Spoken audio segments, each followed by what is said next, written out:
Այսօր մարտի 7-ին ՀՀ միջպետական եւ հանրապետական նշանակության բոլոր ավտոճանապարհները բաց են։ Թթուջուր-Նավուր ավտոճանապարհը փակ է բոլոր տեսակի տրանսպորտային միջոցների համար։ Վարդենյաց-Լեռնանցքը Ջերմուկի Խաչմերուկից մինչև Նորավան հատվածը, Դիլիջանի ոլորանները փակ են կցորդով տրանսպորտային միջոցների համար։ Սպիտակի ոլորանները, Ջաջուրի եւ Քեթի Լեռնանցքները դժվարանցանելի են կցորդով տրանսպորտային միջոցների համար։ Անիի, Արթիկի, Ապարանի, Արագածի, Սպիտակի, Վանաձորի, Աբովյանի, Հրազդանի, Սևանի, Գավառի, Մարտունի, Ճամբարակի, Դիլիջանի, Արարատի, Եղեգնաձորի, Վայքի, Սիսիանի տարածաշրջաններում տեղում է ձյուն։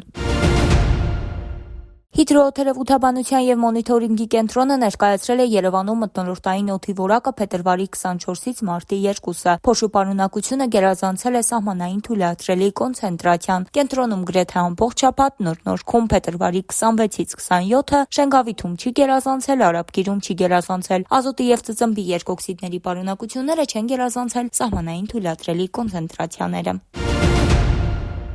Այսօր մարտի 7-ին ավտովթար է տեղի ունեցել Արագածոտնի մարզում։ Ժամը 8:30-ի սահմաններում Արգարավանաձոր Տաշիրեմ 3 ավտոճանապարհի 47-րդ հատվածում Երևանի բնակիչ 69-ամյա Մուշեղմն իր վարածքի Ասորեն Տոմակնիշի ավտոմեքենայով դուրս է եկել ճանապարհի երթևեկելի գոտուց ու բախվել հողաթմբին, գլխի վայր շրջվել ու հայտնվել դաշտում։ Վթարի հետևանքով վարորդին ու ուղևորին օպերատիվորեն ժամանած բժշկական կենտրոնի շտապօգնության բժիշկները տեղում առաջին օգնություն են ցուցաբերել, ովքեր հրաժարվել են հիվանդանոց մեկնելուց։ Պարզվում է տեղում բուժօգնություն ստացած ուղևորի եւ ավտոմեքենայի սեփականատիրոջ ինքնությունը։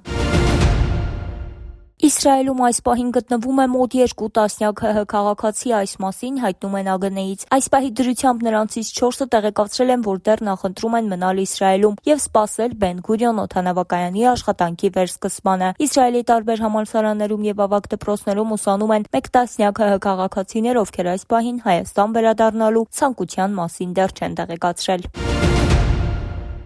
Ռուսաստանը Իրանին տվյալներ է տրամադրում Մերձավոր Արևելքում հարձակումների համար, այս մասին հաղորդում է The Washington Post-ը։ Փետրվարի 28-ից ի վեր Մոսկվան Թեհրանին տեղեկատվություն է տրամադրել մի քանի ամերիկյան ռազմական օբյեկտների, այդ թվում նավերի ու ինքնաթիռների գտնվելու վայրերի մասին։ Թերթին հայտնել են 3 աղբյուրներ։ Դա կարծես բավականին լայնածավալ գործողություն է։ Deutsche Welle-ի փոխանցմամբ նշել է նրանցից մեկը։ Հրթիռային թիրախավորման հարցում օգնության ծավալը դեռևս լիովին հստակեցված չէ, հաղորդում է The Washington Post-ը։ Իրանի ռազմական գործողությունների սկսելուց ի վեր նույնականացնելու նրա կարողությունը նվազել է, պարզաբանում է հրատարակությունը։ Վաշինգտոնում Ռուսաստանի դեսպանատունը չի արձագանքել Washington Post-ի մեկնաբանության խնդրանքին։ Մոսկվան պաշտոնապես կոչ է արել դադարեցնել պատերազմը, որը նա անվանել է զինված ագրեսիայի չհրահրված ակտ։ Սակայն փաստացի Մոսկվան անուղղակիորեն մասնակցում է ԱՄՆ-ի եւ Իսրայելի կողմից Իրանի դեմ մղվող պատերազմին, նշում է հրատարակությունը։